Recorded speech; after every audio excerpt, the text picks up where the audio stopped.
حي بينتم وقف لنا زي خوتم يا وزخوت جدودم. Je te rêve à la bouteille avant la fête de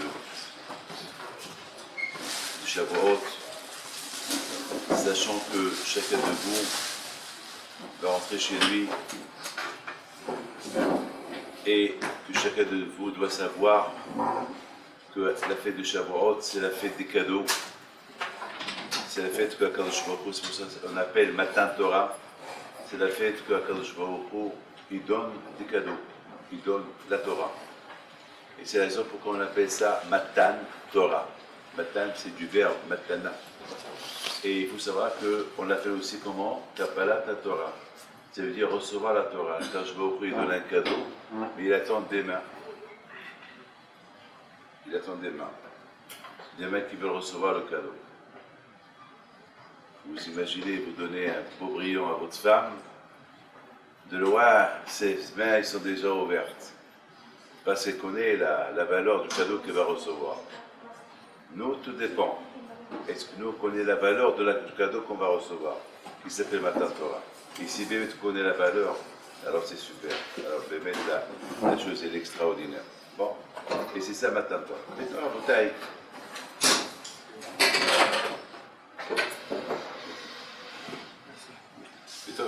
La chose que je voudrais que je me suis posé comme question hier soir,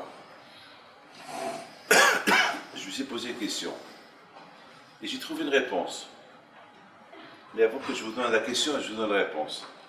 Tout à l'heure, j'ai rencontré une femme. Elle est venue, une femme, me voir. Elle m'a dit comme ça. Elle m'a dit, elle est simplement venir, je ne sais pas qui dire merci à Hachem. Je lui dis, merci à Hachem, chacun peut dire.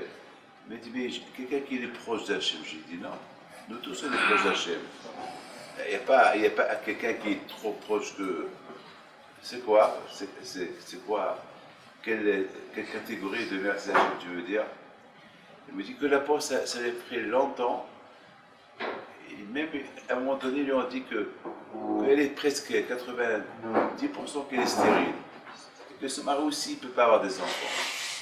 Et un médecin qui lui a dit, avec certains trucs, la FIV, et beaucoup de. Elle a essayé vitro, elle a essayé tout, elle n'arrivait pas à avoir des enfants. Et à la fin, quelqu'un lui a donné, un médecin lui a donné l'espoir, et bon Hachem, Hachem, elle est tombée enceinte. Et elle a un bébé. Alors elle me dit que maintenant elle est encore enceinte, mais d'une voie naturelle. Elle ne comprend pas. D'une voie naturelle. Ça veut dire que pour avoir le premier bébé, ça a pris des années, des dizaines d'années. La deuxième fois, c'est voie naturelle. Il me dit, quel cadeau de Akadosh Baruch Hu. Voilà comment il a employé le terme. Quel cadeau de Hachem. Il m'a évité les souffrances, il m'a évité des dépenses d'argent. Et je commence à réfléchir. Moi, j'étais très ému de ces paroles.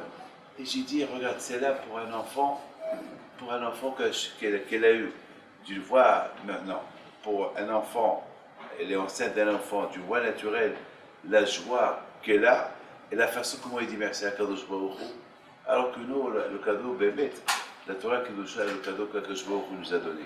La différence, pourquoi le problème à nous aujourd'hui, pourquoi Bémet, on ne sent pas le cadeau de la Torah? Et je vous pose une question, est-ce qu'on le sent? Est-ce que vous recevez un cadeau de quelqu'un, vous recevez, je ne sais pas, vous gagnez par exemple au loto, admettons, on gagne le loto. Ah, pour eux, c'est un cadeau du ciel, c'est un bon cadeau. Mais ce loto-là, finalement, on ne va pas le prendre avec nous. Il reste là, on va le dépenser, on va le perdre. Le cadeau de la Torah, est-ce que mais est-ce que mettre le cadeau de la Torah, est-ce qu'on le sent? C'est le problème, est-ce qu'on le sent? Alors j'entends des abrichim, lorsqu'ils étudient, ça crie. Ça crie pendant l'étude. Peut-être pendant l'étude, ça crie. Mais est-ce que ça crie parce qu'ils sentent le ta'ano, le plaisir de l'étude? Arrivez à la Torah, le goût de la Torah, ou bien crie parce qu'il faut crier. Lorsqu'on étudie la Torah, on crie. Comme la Gemara raconte sur Rava. Rava est en train d'étudier et soudainement, il a mis ses mains dans. Il tapait, il tapait fort à la table. Il y avait un clou sur la table et tellement qu'il tapait fort, le clou il est rentré de ses mains et le sang il coulait de ses mains. Il ne s'est pas rendu compte. Soit qu'il y avait là-bas quelqu'un qui a commencé à se moquer de lui. Il a dit vraiment, vous étiez fou. Comment t'as pas mal, tu as le sang qui coule et comment? Il a dit, il l'a traité de fou. Il a dit, Amab Sisaï a dit, vous êtes un peuple un peu fou, comment? Alors, il a donné sa réponse. Il a dit, bon, nous, il avait une belle réponse. Il a dit, c'est vrai, tu peux penser de nous ce que tu veux. Nous, on cherche la shlimout. Voilà la réponse qu'il a dit. Nous, on cherche la shlimout. On cherche la perfection. Hier soir, je commence à réfléchir. C'est quoi la shlimout? Quoi? Prends tes mains, tu tapes la table et tu as le sang qui coule. Tu appelles ça shlimout? C'est quoi shlimout? Shlimout, c'est la perfection. La perfection, quoi? Il faut que j'ai le sang qui coule. Ah ben, mes amis, j'ai vu ça de chez mon père. Ça, on ne m'a pas raconté. La Gemara te raconte une histoire. Moi, je n'étais pas dans l'histoire de la Gemara, mais moi, j'ai vu l'histoire de mon père. Parce que mon père, là, Shalom, était en train de faire la soukha, je crois 2 ans avant sa mort. Pour la dernière fois qu'il a fait la soukha en bas. Donc, il est descendu la faire et il a pris le marteau. Et avec le marteau, il a commencé à clouer le clou pour faire la mitzvah. C'est pas lui qui l'a construit, mais au moins, il voulait participer à la construction de la soukha. Et au lieu qu'il tape le clou, il tapait sa main. Et ça coulait le sang de ses mains. Sauf qu'on lui dit, papa, qu'est-ce que tu fais? Il dit, ben, je dis, papa, mais tu ne tapes pas au clou, tu tapes tes mains. C'est ça la shlimut. La shlimut de la mitzvah, c'est dire, lorsque quelqu'un fait une mitzvah, sa tête elle est de la mitzvah, il ne voit rien autour. Ça, c'est l'amour de la Torah. Tu ne vois rien autour. Ça, c'est la shlimut de la Torah. Tu ne vois rien autour, il n'y a que ça. Alors, si on n'a pas senti qu'il n'y a que ça, on a un problème. Par exemple, lorsque vous allez donner un diamant, une bague à votre femme, je ne sais pas quoi, elle sait ce qu'elle a dans les mains. Elle apprécie. Est-ce que nous on apprécie ce qu'on a dans les mains? Maintenant, Torah. Eh bien, ça, la bouteille, c'est un problème. Eh bien, la bouteille, pour résoudre ce problème, personne ne peut le résoudre pour vous. Le seul qui peut le résoudre pour vous, c'est le Hazon Ish. Le Hazon Ish, il dit comme ça. Il dit, arrivons à la Torah, le plaisir de la Torah, c'est pas lorsqu'on étudie la Torah 1 heure, ou un quart d'heure, ou une demi-heure. Arrivons à la Torah, celui qui étudie 5 heures non-stop. C'est pas mes paroles, c'est les paroles de Hazon Ish. Quelqu'un qui arrive à étudier la Torah 5 heures non-stop, 5 heures ou 6 heures, c'est impossible.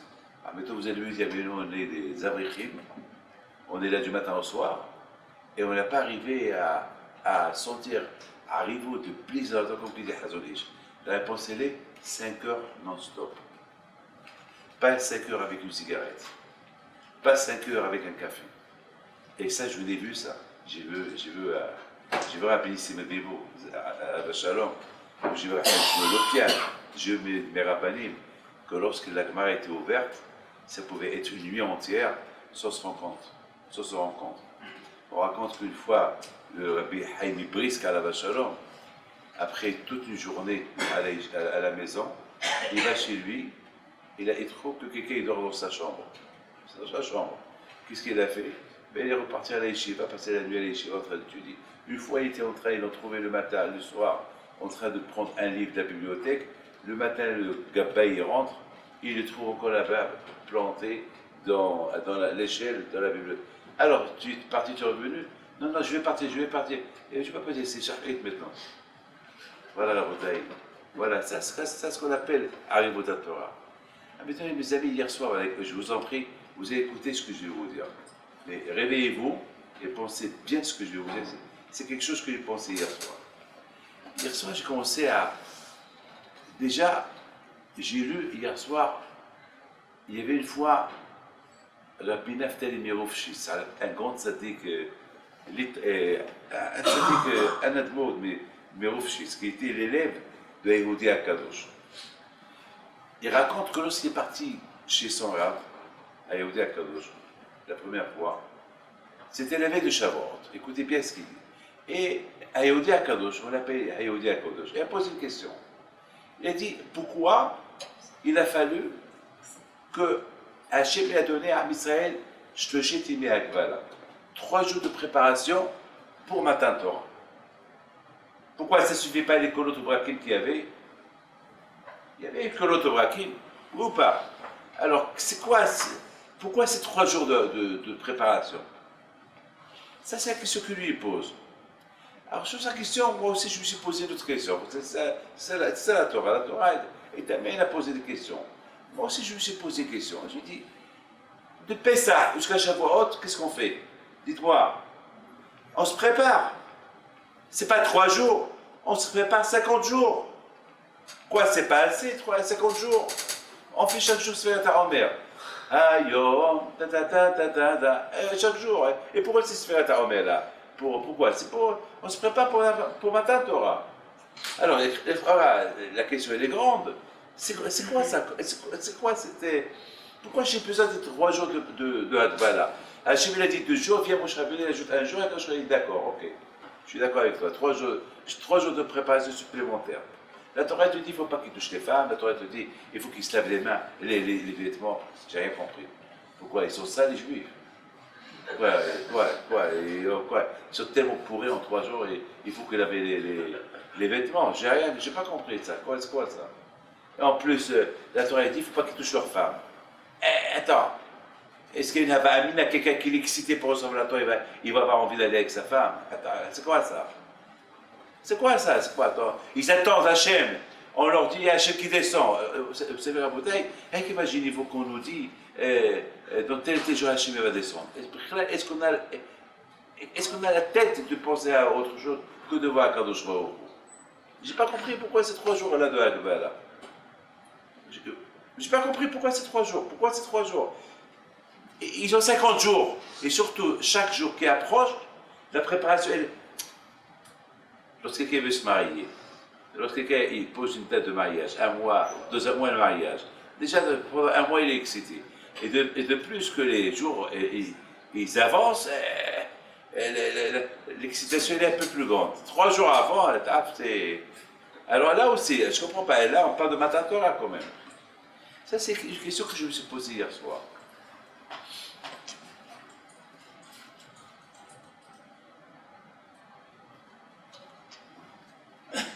Et j'ai réfléchi. Je peux avoir un livre de prière. Il y a là-bas. C'est pas grave. Alors, c'est pas grave. C'est pas grave. J'ai dit c'est pas grave. Alors on dit, rappelez-moi que vous êtes mieux que moi. On dit Yilchou Mechai El Hayil. Yilchou Mechai El Hayil Yirake Yirae Eloké Mitzion. Je commence à réfléchir. C'est un passage qui m'est venu à la tête. J'ai dit, on dit step by step. Toujours il faut aller étape par étape. Il faut aller d'une étape à l'autre. Ça veut dire toujours il faut, comme le riche. Le riche, il a 1 million, il veut 2 millions, il a 2 millions, il veut 3 millions, il a 3 millions, il veut 4 millions. Il faut c'est-à-dire que, nous, entre nous, on est au ou pas? Pour Hachem, on n'est pas bête. Chaque jour qu'on on a les smicha, on étudie. Mais Tachlis, est-ce qu'on sent l'étude? Est-ce qu'on sent les Hatchamaïm? Très bien, on l'a étudié, on fait du Moussar, on nous dit il faut lire le Moussar. J'ai étudié le Moussar. Tu as pris quelque chose du Moussar que tu as étudié? Ou tu restes le même? J'ai étudié, on dit Al-Limoud Mivele de Maasé. Beseder. J'ai étudié, il y a le Maasé. Tachlis, mais le Maasé, il y a un peu de Hatchamaïm de le Maasé ou pas? Alors il y a l'étude, il y a le Maasé, mais il y a Hatchamaïm. Une fois, j'étais en train de donner un cours de Torah et j'ai vu quelqu'un qui était en train de jouer avec un jeu. Il jouait. Maman, j'ai joué. Maman, c'est pas ça qu'il appelait. Il jouait. C'est pas il jouait, il joue. Il joue. Et après, je lui ai parlé. Je lui ai dit, tu peux me dire quelque chose que je lui ai dit? Il m'a répété presque tout. Alors je lui ai dit, mais comment? Tu as écouté, tu joues? Il m'a dit, quand vous m'avez vu jouer? Je lui ai dit, bien sûr, je l'ai vu. Mais comment c'est que je jouais? Je dis parce que je suis pas bête. Je sais pas. Dans ma tête, tu joues. Alors je dis mais comment est-ce possible? Dans ma tête, je me suis dit comment est-ce possible qu'il joue et qu'il écoute le cours et presque il me raconte, il me répète les points importants. Vous voyez comment l'homme il peut être, il peut jouer, il peut écouter la Torah sans plus. Pas dire Tchamaï. Il faut voir, est-ce que lorsque tu progresses, et tu vois que tu progresses, ou tu restes stagné. C'est ça le pshat de Ilchou. Mais tu montes de niveau à niveau, mais Yirae, Elokim Betzion. Est-ce que Béhémet, tu vois que tu progresses? Dans l'étude de la Torah, on progresse, Baruch Hashem. Ou de la Shem Kitov. On était à la Yeshiva, on a fait la Mikra, après on a fait la Mishnah, après on a fait la Gemara, après on a fait des Haborot, après on a écrit des livres. Tachlis, est-ce qu'il y a un peu de Hacham? Est-ce qu'il y a Yira, c'est Hachamaim. Est-ce qu'il y a Hachamaim? S'il n'y a pas, tu progresses pour rien. Tu perds ton temps. On a fait Sfirat HaOmer, très bien. Qui n'a pas fait Sfirat HaOmer? Tout le monde a fait Sfirat HaOmer. Mais est-ce qu'il y a une préparation de Matan Torah? C'est ça, Rabotai, ce que chacun de nous doit réfléchir. C'est vrai. Ayom, Omer, très bien. Et le matin, on répète, et on répète. Très bien, quoi la kavod.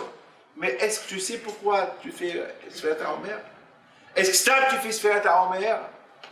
Ou bien il y a Tachlis Sfirat HaOmer et t'amène à recevoir la Torah? Je pense, Rabotai, c'est ça la réponse à ma question. Akadosh Baruch Hu, pourquoi Bémet, on a posé cette question, mais pourquoi il avait besoin pourquoi il veut qu'on fait pourquoi on fait des préparations spéciales? Eh bien, ces 2 jours-là pour faire un bilan. Est-ce que Bémet, je me suis préparé ou pas? Est-ce que Bémet, cette sphère que j'ai fait depuis le premier, depuis Pessah jusqu'à maintenant, est-ce que Bémet, je l'ai fait? Bémet, alors là c'est Hachem qui me le demande. Alors moi je dis, mais Hachem, mais je suis en train de préparer. Mais je suis en place, Yera. Quand je lui dis, est-ce qu'il y a Yera? Est-ce qu'il y a Yerae? Est-ce qu'il y a peut-être Hachamaïm? Si oui, sinon, alors tu peux récupérer, tu as encore 2 jours devant toi.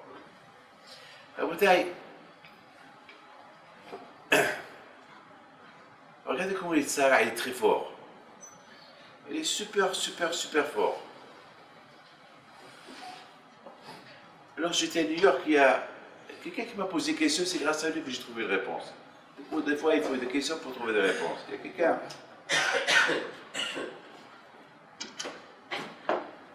Il me dit, pourquoi Kadosh Baruch Hu, il a donné la Torah dans le désert? C'est une question que beaucoup ils posent. C'est une question qui est connue. Pourquoi dans le désert? Pourquoi pas ailleurs? C'est pas grave. Après, il me dit, ce que j'ai pas compris, Rabbi David, chaque fois, vous parlez de la Torah, très bien. Et comment on va vivre? C'est bien la Torah, il faut qu'on donne la tzedaka. On veut qu'on donne le maaser. Le maaser, il m'a dit, et vous le rabbin, monsieur le rabbin, vous faites le maaser, puis vous recevez le maaser. Est-ce que vous faites le maaser? Je dis, oui, mais un rabbin doit donner le maaser. Il me dit, alors pour que nous, on vous donne le maaser, il faut qu'on travaille. Et alors, vous savez, il y a beaucoup d'échivotes, il y a beaucoup de gens qui donnent de l'argent. Alors, comment on va faire? Je lui dis, c'est vrai, tu poses des belles questions, mais je te pose une question. Et je fais le maaser. Tu me poses une question sur le maaser. Je pose une question que pourquoi je veux qu'on étudie la Torah et avec quoi on fait affaire. Est-ce que tu fais le maaser? Alors là, je l'ai bloqué. Et tu vois, si vraiment tu donnes le maaser, tu n'aurais pas posé cette question. Cette question-là, tu ne l'aurais pas posée.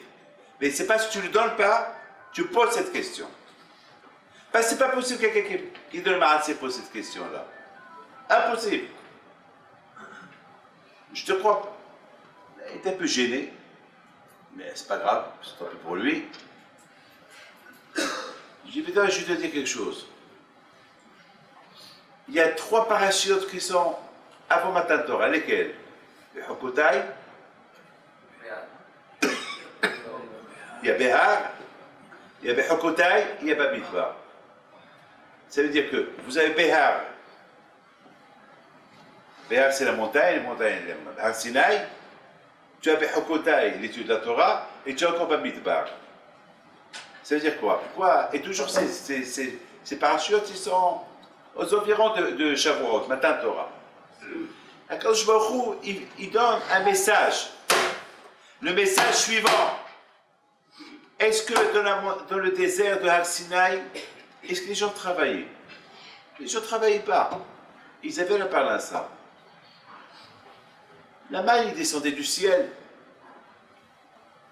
Sheva'anin Nekavod. Il y avait quoi d'autre? Il y avait la pluie, le puits d'eau. Les vêtements, ils ne sont jamais déchirés. Ils n'ont jamais été pourris, jamais ils ont fait une poux sur la tête. Ils n'avaient pas besoin de mettre des produits pour ne pas avoir la parce que vous savez que le sable, il attire les poux. C'est connu ça. Le sable, il attire les poux. Ils n'avaient pas de poux. L'eau chaltabaim, qui nim veima vitoléa. Et malgré tout, ils ont bien vécu. Pourquoi? Parce qu'il y avait Hokotai. Lorsqu'il y a l'étude de la Torah, la panassa, elle vient. Voilà, Amissa est dans le désert. Est-ce qu'il leur a manqué quelque chose pendant 40 ans? Non. Alors, de la même façon que Akadosh Baruch Hu, il s'est occupé de Am Israël pendant 40 ans dans le désert, celui qui étudie la Torah, que je s'occupe de lui. Et c'est la raison pourquoi. C'est ça. Mec, on a besoin d'ouvrir les yeux et comprendre ça. On a besoin. Alors, j'étais en train de rigoler.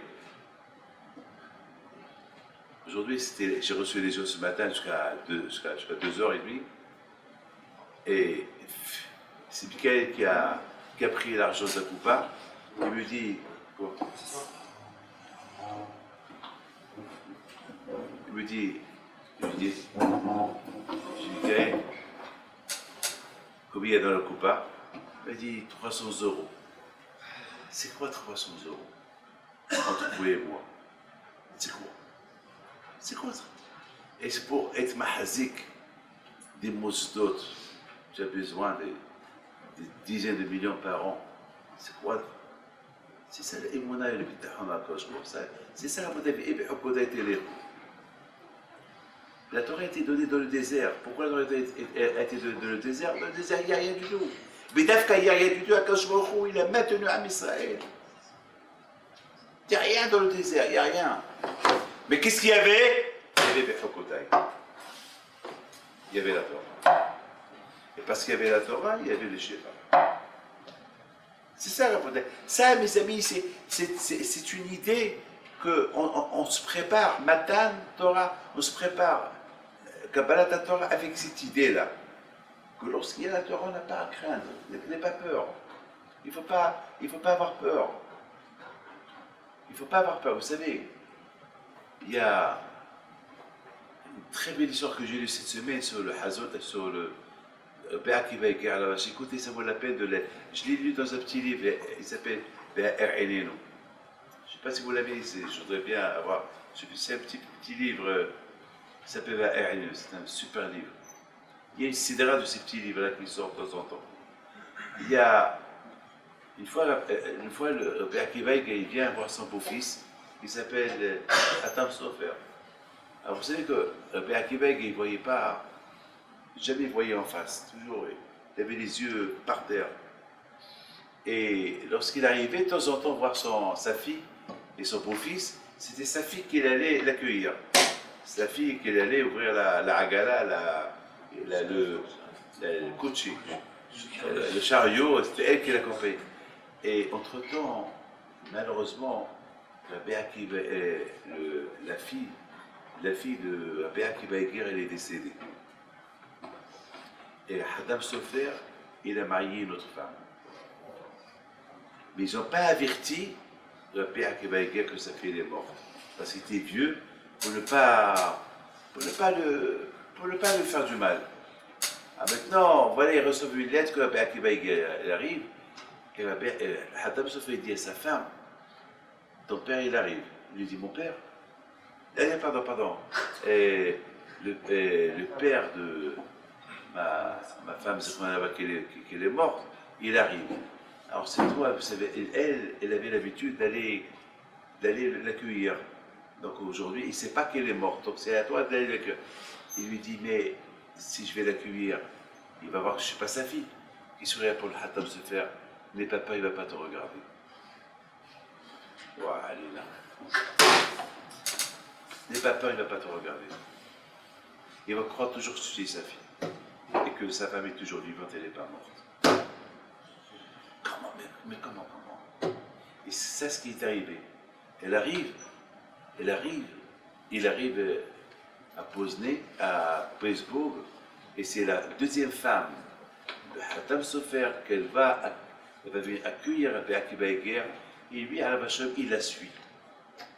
Comme si c'était sa fille.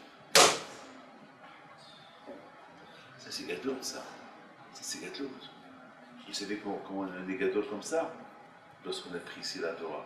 Lorsqu'on sent que. Parce que la Torah, elle a un kouach qui peut te rendre un malach. La différence entre l'homme et le malach, c'est que l'homme, il peut être allé, mais haïl el haïl. Le malach, il reste stagné. Le malach, il ne bouge pas. Hein, Marcel? Il ne bouge pas. Il ne bouge pas, le malach. Il reste. Mais pourquoi il ne bouge pas?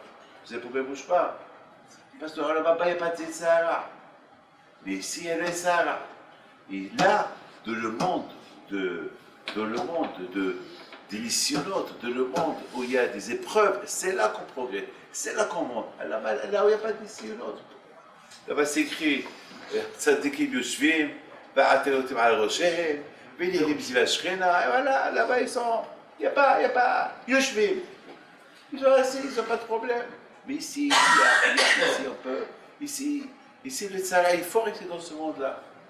Et c'est la raison pourquoi Akadosh Baruch Hu, il a donné 2 jours, 3 jours à Israël d'une préparation un peu. Une préparation, c'est pas préparé, mais on a posé la question, ils sont en train de se préparer pourquoi? Mais déjà, ils sont en train de se préparer de Sfirata Omer. C'est vrai la réponse. Oui, Hachem, il sait qu'on on se prépare pour Matan Torah. Mais est-ce que c'est pas machinalement, est-ce que c'est pas une habitude? Chaque jour. Et combien on est? 12. Allez, comme des ânes, on répète, on suit la date. On suit les dates. Mais tu sais pourquoi tu fais cette date-là? Mais tu sais pourquoi tu fais Sfirata Omer? Voilà, c'est ça la brutale. C'est ça. Il ne faut pas qu'on se fait les choses par habitude. Il faut. La Gemara raconte une histoire de Bibi Hazbin Yair. On a volé son âne. Et voilà, vous savez, les voleurs, ils ont vu que l'âne, il ne mange pas. Il fait ta'anit, il ne mange pas. Ils ont compris qu'il y a un problème, et alors pour ne pas qu'il meure, ils ont pris l'âne, ils l'ont pris au Betamidrash. La yeshiva où il étudiait à Bibi Hazbin Yair. Et là-bas, il a commencé à crier. La petite Hazbin-Yair, il a dit, Al-Hamar, elle a dit, ouais, voilà le cheval, vite, il appelle sa femme, il dit, je suis privé à donner à manger pour ces 3-4 jours qu'elle n'a pas mangé. Hachamim lui a dit, quoi? Il n'a pas mangé, comment tu sais? Il a dit, parce que lui, il mange que du kasher. Il mange que le kasher. Et certainement, les voleurs lui ont donné de la paille qu'il est volée ou de la paille qu'il n'a pas fait le maaser.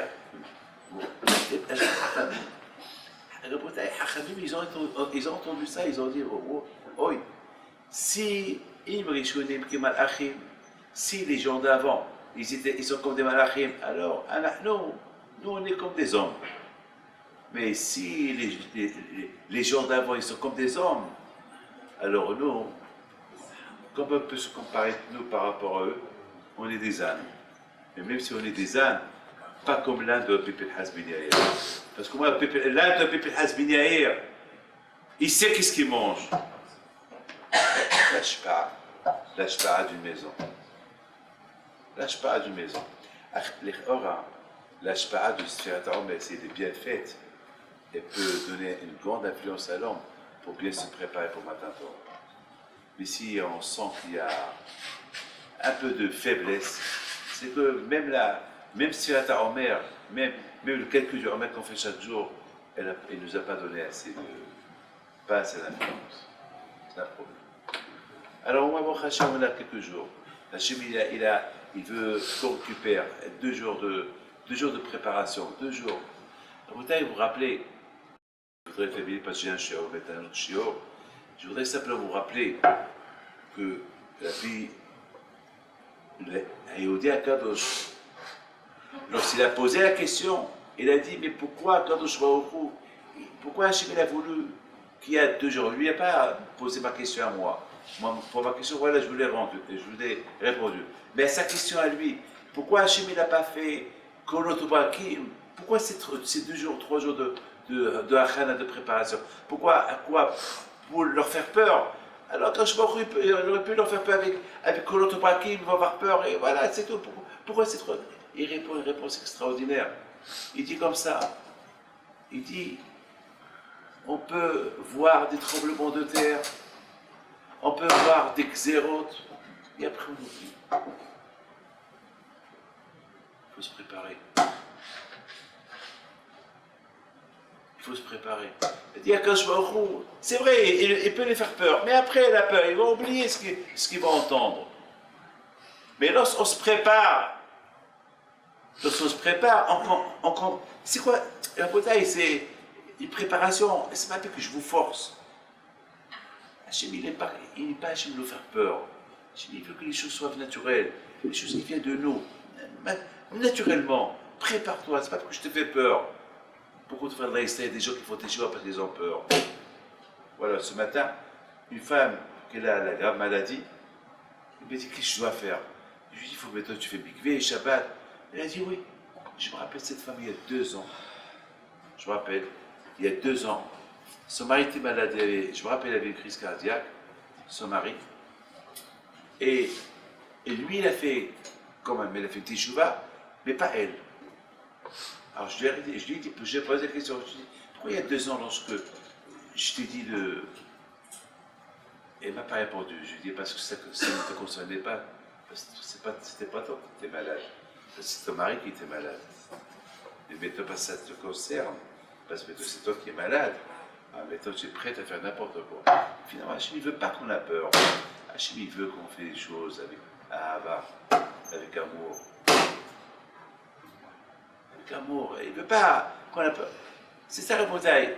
Il veut que les Hachamaim, il viennent de nous. C'est pas que Hachem, il nous provoque qu'il y ait Hachamaim. On a peur de lui. Non, il faut que les Hachamaim viennent de nous. Moi, j'ai les Hachamaim, j'ai la crainte d'Hachem. C'est pas une crainte. C'est pas comme on voit des maladies pour avoir la crainte de Dieu. Non, non. Ça n'intéresse pas à Kadosh Baruch Hu. Il n'est pas à Kadosh Baruch Hu. Il n'est pas à Kadosh Baruch Hu. Vous savez, je peux écrire un livre, sur des choses que j'ai apprises cette semaine. Par exemple, à New York, il y a celui-là, docteur Spiegel. Celui-là, c'est un tzaddik, celui-là. Mamash. C'est un tzaddik, c'est un docteur, il aide, mamash. Et il y a quelques temps, écoutez bien ça, il y a 2 mois, 3 mois, il a eu l'Insta, il était en train de conduire une voiture, et lui, jamais il a raté sa prière depuis presque 20 ans. 20 ans. Il a fait 2 fois d'affaïou, 2 fois le chasse. 2 fois il a fait le chasse. C'est un docteur, hein, un cardiologue. C'est pas, mais chaque matin, c'est-à-dire, d'affaïoumi, El Shemaim. Et celui-là, il y a 3-4 mois, il s'est passé que, il était en train de conduire, et soudainement, il dit à sa fille, je me sens pas bien. Alors sa fille, qu'est-ce qu'il lui dit? On va à l'hôpital. Pourquoi elle lui dit on va à l'hôpital? Pourquoi il n'a pas dit on va à la maison, tu te reposes, je suis fatigué, avec une grande journée de travail? Viens, on va à l'hôpital. Il va à l'hôpital. Tout de suite, le médecin, il le regarde, il lui dit, il a vu ses yeux, tout de suite, ils l'ont pris au bloc opératoire, ils l'ont opéré, il avait comment tu appelles ça, le sang, une hémorragie cérébrale. Alors lui, il me raconte. Il est venu me voir avant-hier et il me dit, David, lorsque il a mal à la tête, jamais il dit à personne, lui, il n'est pas se plaindre. Il a dit, pourquoi je l'ai dit à ma fille? Il m'a dit, je ne devais pas accompagner ma fille. Et pourquoi je suis parti l'accompagner? Ma fille, elle aurait pu me dire, papa, tu es fatigué, viens à la maison. Elle aurait pu dire, à l'hôpital. Pourquoi? Pourquoi? Ça veut dire qu'il y a ici. C'est ça la faute à quelqu'un qui fait des efforts avec Akadosh Baruch Hu. Alors Akadosh Baruch Hu fait avec lui des efforts. Et le médecin lui a dit, vous avez échappé à la mort. Et en plus, pas de séquelles. Pas de séquelles. Et après 1 mois, il travaille déjà. C'est pas possible. Même les médecins disent, c'est pas possible. Ce qu'il a passé, il a au moins 2 ans. 2 ans, peut-être il aurait pu même mourir, peut-être. Pourquoi? Parce que c'est un monsieur, Yilchou Mehaïl El Haïl. C'est pas un monsieur qu'un jour oui, un jour non, un jour oui, un jour qu'il a pris sur lui. Dafayomi, il n'arrête pas, il a pris sur lui, depuis qu'il a fait Teshuvah. Il a allez, prié, il va, ça y est, alors il rae. La bouteille, beaucoup des fois, nous tous, Baruch Hashem, moi aussi je suis avec vous. Moi aussi je suis avec vous, moi aussi je réfléchis, moi aussi, comme vous. Est-ce que je progresse pas, je suis un homme crevé, je suis fatigué, je fais des efforts avec les autres, mais est-ce que moi, Hachamim, elle est bien? Alors, je suis arrivé hier de New York, après une semaine de travail non-stop, moi, on dormait presque que quelques heures, c'est tout. Et voilà, on arrive et voilà, on travaille. Un pilote qui fait un voyage de 12 heures, il prend 4 jours de repos. Voilà. Il est bien payé en plus. Voilà. Et nous quoi? Voilà. On se dit, c'est quel repos? Quel repos? Il faut travailler, il y a à faire. C'est tout. La bouteille, voilà. On arrive à Matan Torah dans quelques jours. Vous avez encore. Qu'est-ce que vous avez encore? Jeudi, vendredi, un match, voilà. Hein? Vous avez jeudi, vendredi, Shabbat. Hein? Voilà. Voilà. Alors, ces 3 jours-là, c'est eux qui vont déterminer est-ce que vous avez fait bien se faire un. C'est eux. Ils vont déterminer. Vous savez, en 2 mots, Rabbi Israël Salanter à la Shalom, il dit une phrase extraordinaire. Il dit que 49 jours qu'on calcule, c'est Keneget 48 midot. Je ne sais pas, ma Torah Niknit. Il y a 48 midot que pour acquérir la Torah, il faut ces 48 midot. Et les 49 on fait la Hazara. Est-ce que nous, entre vous et moi, je vous en prie, répondez-moi. Non, Malka, dis-moi. Et arrête, voilà. Est-ce qu'on fait la Hazara? Alors, c'est Malka, il dit, ni Hazara, ni Akhana. Alors, et pourtant, il étudie du matin au soir. Et ça, ce qu'il dit, il a dit, et 49 jours, on fait. La folie, c'est de la folie. Le Khawra, s'il le dit, c'est bien bête. Alors, moi je pense que, je ne sais pas si nous, on est à ce niveau-là, mais au moins, c'est important de savoir. Tout le date. On ne sait jamais, peut-être, en 1 seconde, on peut se préparer. Tout le date, c'est bien de savoir. Mais vous avez bien compris, mais on a tous compris. Hachem, Matan Torah, Matan Kabbalah. Hachem, il donne un cadeau, mais Hachem, il cherche ce qu'il veut le recevoir. Ben, le Kabbalah, c'est je tends mes mains. Je donne un cadeau, Hachem, il donne un cadeau, et nous, à nous de donner les mains pour recevoir. Matana, c'est. Et je termine avec une super belle histoire que je vais raconter. Une histoire il y a beaucoup de moussa dans cette histoire-là. dans Bébé, je veux que chacun il ouvre ses yeux et l'écoute. Hania était avec moi samedi soir quelque part, je ne peux pas dire le nom de Chiquet, on a été samedi soir. Et ce n'était pas prévu que je vienne là-bas. C'est vendredi que je dis à Hania, appelle tel et tel, et on va aller chez lui samedi soir. On va faire chez lui la Abdallah. Alors, ce monsieur-là était en voyage. Mais il est venu vendredi, il était content. On a été chez lui samedi soir. C'est un monsieur que chaque année, il m'achète la Neila. La Neila, elle coûte 10 000, il me l'achète, elle coûte 20 000, il me l'achète. Et toujours, alors moi, toujours, je fais qu'il y a deux qui l'achètent. Il y a un qui me l'achète, et lui aussi, ça veut dire que je garde des deux côtés. La Shiva, il gagne l'argent des deux côtés. Comme c'est pas pour moi, c'est pour la Shiva. Mais il le sait. Il sait que. Mais j'aurais pu lui dire 50 000. Mais on n'est pas des voleurs. Il y a une limite jusqu'à quoi? C'est quoi la limite? C'est 7 000, 8 000. À compagnie, il faut aller. On ne va pas lui voler à cheval. Et en plus, c'est qui pour? On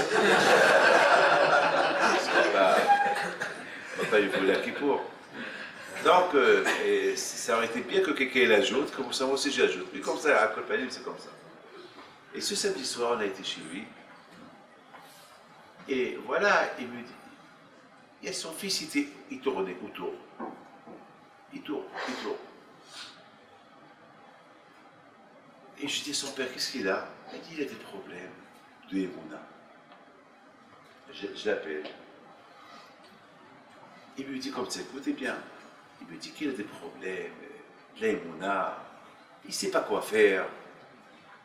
Mais il n'a que 15 ans. Il fait 2 fois moins. 2 mètres et demi, c'est comme son père, il est grand de taille, il fait même comme son père. Son père, il a 50 ans, lui, il a que 15 ans, il est comme son père, un beau garçon de grande taille. Et bon, Hachem, je lui ai donné un peu de moussard et je lui ai promis que je l'appelle une fois par semaine. Et non seulement ça, j'ai profité de l'occasion. Plutôt que le père il a peur que son fils il soit de mauvais chemin, j'appelle le père et j'appelle la mère et je leur dis, est-ce que vous faites Shabbat? Non, on ne fait pas Shabbat. Alors je dis, comment? Vous voulez que votre fils il soit de le bon chemin, mais et vous ne faites pas Shabbat, ça ne peut pas marcher. Il n'y a que le Shabbat qui peut apporter les Hatchamaim à la maison. Ce n'est pas cette belle maison qui coûte un argent fou. C'est vrai, il y a le plaisir de ramasser dans cette maison. Vous gagnez beaucoup d'argent, mais vous risquez de perdre votre fils. Alors, et tout le monde a accepté ce rêve de respecter Shabbat. C'est pas fini. Il y avait la sœur du Balabait qui était là-bas et venue pour le bracha. Je l'appelle. Je dis, madame, et toi tu fais Shabbat? Non. Je dis, ton frère il fait Shabbat. Non! Oui, il fait Shabbat. Et l'autre, il va faire Shabbat. Et voilà, peut-être tout le monde. Le lendemain, il est venu, ça veut dire avant-hier matin, il est venu. Il dit, Rabbi Dave, vous ne pouvez pas imaginer, moi et ma femme, on est contents. Et son fils, il est venu prier avec moi lundi matin. Je lui ai offert mon talit, je lui ai donné une aliyah. Ils sont partis, ils sont à 2 heures. Vous ne pouvez pas imaginer combien il était content. C'est ça, matin Torah.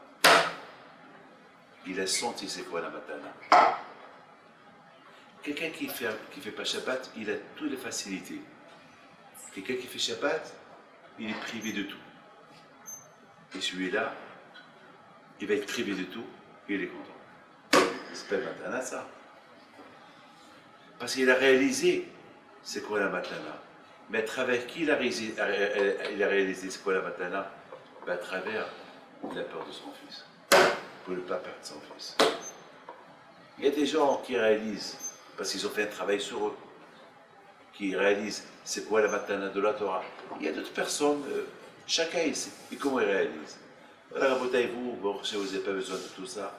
Vous avez besoin uniquement de Béat Hachem, de réfléchir un peu pendant ces 3 jours-là. Est-ce qu'on s'est bien préparé? Sinon, on a encore le temps, et je vous souhaite à vous tous, vendredi, c'est pas la peine de venir. Voilà, je vous le dis maintenant, vendredi va être Hachem, il y a 3 jours de fête. Préparez-vous et il ne faut pas nous oublier pendant la fête. Priez pour moi, priez pour ma famille, pour les Mosdot, et une petite pensée pour nous. Et je vous souhaite à vous tous, Hachem, une bonne Matan Torah, une bonne Kabbalah, et que Akadosh Baruch Hu vous donne bracha, v'atzlacha, v'ilmut, par la Satova. Et merci à Rabbi pour tous ces voyages que vous faites, aller-retour. Rab Saban et Rab Simchi pour tout le travail que vous faites. Et mes enfants, tout le travail qu'ils font, et pour ici, sachez qu'ils ramassent de l'argent.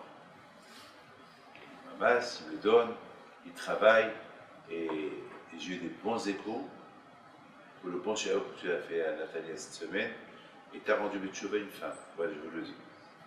Donc si tu es parti à Nathalie que pour rendre Betchouva une femme, ça vaut le peine. Bon, pour Yoel, j'espère que ça va.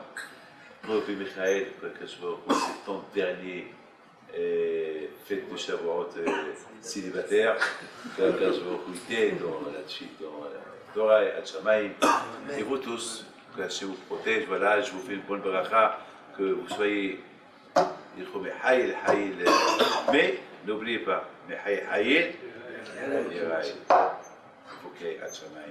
il faut faire un bilan. Est-ce que je monte et je progresse machinalement, je progresse parce que ou bien je progresse avec Hachem.